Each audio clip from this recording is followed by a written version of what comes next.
San Martín de Porres. Lima, 1579 a 1639, religioso peruano de la Orden de los Dominicos que fue el primer santo mulato de América. Era hijo de Juan de Porres, hidalgo pobre originario de Burgos, y Ana Velázquez, una negra liberta, natural de Panamá. Su padre, debido a su pobreza, no podía casarse con una mujer de su condición, lo que no impidió su amancebamiento con Ana Velázquez. Fruto de ella nació también Juana, 2 años menor que Martín. Nacido en el barrio limeño de San Sebastián, Martín de Porres fue bautizado el 9 de diciembre de 1579. El documento bautismal revela que su padre no lo reconoció, pues por ser caballero laico y soltero de una orden militar estaba obligado a guardar la continencia de Estado. Hacia 1586, el padre de Martín decidió llevarse a sus 2 hijos a Guayaquil con sus parientes. Sin embargo, los parientes solo aceptaron a Juana, y Martín de Porres hubo de regresar a Lima, donde fue puesto bajo el cuidado de doña Isabel García Michel en el arrabal de Malambo, en la parte baja del barrio de San Lázaro, habitado por negros y otros grupos raciales. En 1591 recibió el sacramento de la confirmación de manos del arzobispo Santo Toribio de Mogrovejo. Martín inició su aprendizaje de boticario en la casa de Mateo Pastor, quien se casaría con la hija de su tutora. Esta experiencia sería clave para Martín, conocido luego como gran herbolario y curador de enfermos, puesto que los boticarios hacían curaciones menores y administraban remedios para los casos comunes. También fue aprendiz de barbero, oficio que conlleva conocimientos de cirugía menor. La proximidad del convento dominico de Nuestra Señora del Rosario y su claustro conventual ejercieron pronto atracción sobre él. Sin embargo, entrar allí no cambiaría su situación social y el trato que recibiría por ser mulato y bastardo. No podía ser fraile de misa e incluso le prohibieron ser hermano lego. En 1594, Martín entró en el convento en calidad de aspirante a conventual sin opción al sacerdocio. Dentro del convento fue campanero y es fama que su puntualidad y disciplina en la oración fueron ejemplares. Más aún, dormía muy poco, entre 3 y 4 horas, y cuentan que, para no olvidarse de sus funciones por el cansancio, un gato de 3 colores entraba a la enfermería y empezaba a rasguñarlo avisándole de su deber. Sus hagiógrafos cuentan que tenía varias devociones, pero sobre todo creía en el Santísimo Sacramento y en la Virgen María, en especial la Virgen del Rosario, patrona de la Orden Dominica y protectora de los mulatos. San Martín de Porres fue seguidor de los modelos de santidad de Santo Domingo de Guzmán, San José, Santa Catalina de Siena y San Vicente Ferrer. Sin embargo, a pesar de su encendido fervor y devoción, no desarrolló una línea de misticismo propia. La vida cotidiana del futuro santo era frugal en extremo. Era muy sobrio en el comer y sencillo en el vestir, usó un simple hábito blanco toda su vida. Se dice que cuando murió no hubo ropa con que amortajarlo, así que lo enterraron con su propio hábito ya roído. En el convento, Martín ejerció también como barbero, ropero, sangrador y sacamuelas. Su celda quedaba en el claustro de la enfermería. Todo el aprendizaje como herbolario en la botica y como barbero hicieron de Martín un curador de enfermos, sobre todo de los más pobres y necesitados, a quienes no dudaba en regalar la ropa de los enfermos. Su fama se hizo muy notoria y acudían a verle infinidad de gentes muy necesitadas. Su labor era amplia, tomaba el pulso, palpaba, vendaba, entablillaba, sacaba muelas, estirpaba lobanillos, suturaba, succionaba heridas sangrantes e imponía las manos con destreza.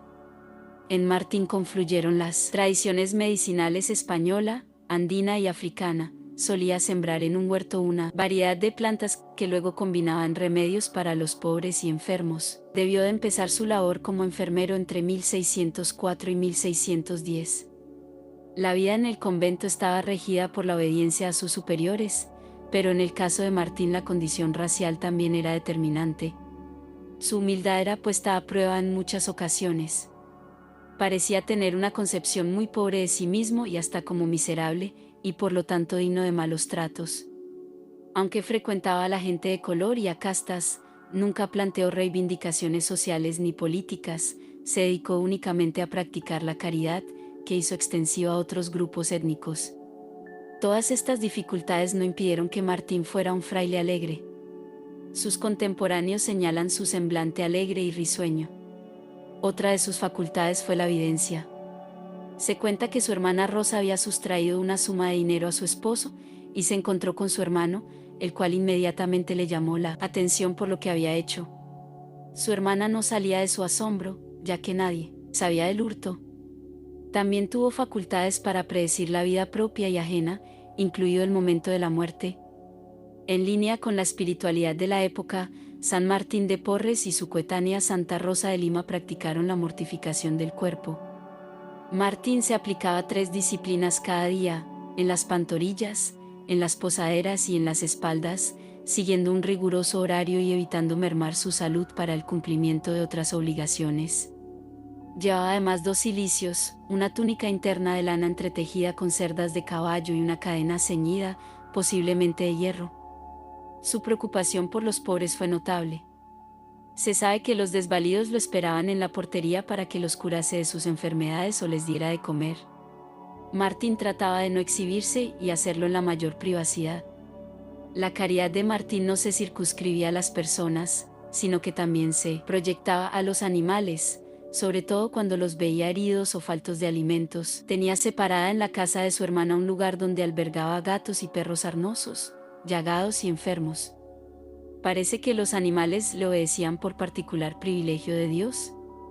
Uno de los episodios más conocidos de su vida es que hizo comer del mismo plato a un perro, un perico y un gato. Como se dice de otros santos de la época, Martín también sufrió las apariciones y tentaciones del demonio.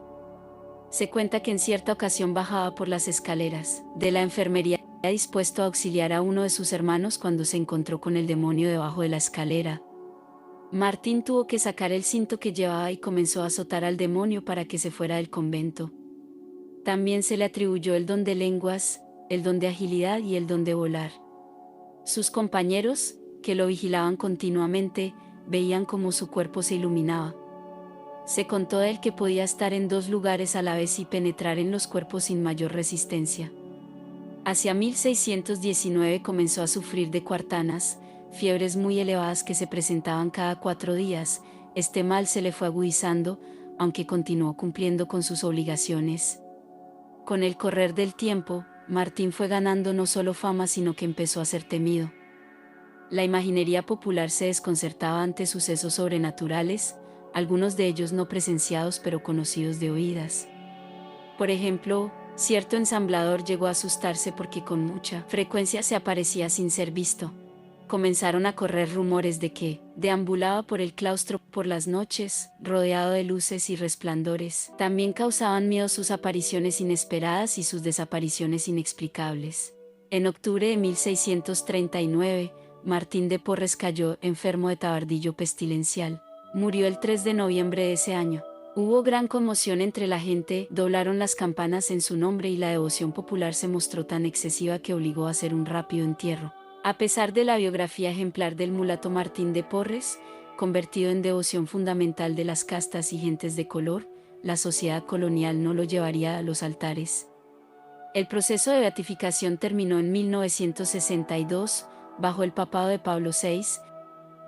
Su festividad se celebra el 3 de noviembre.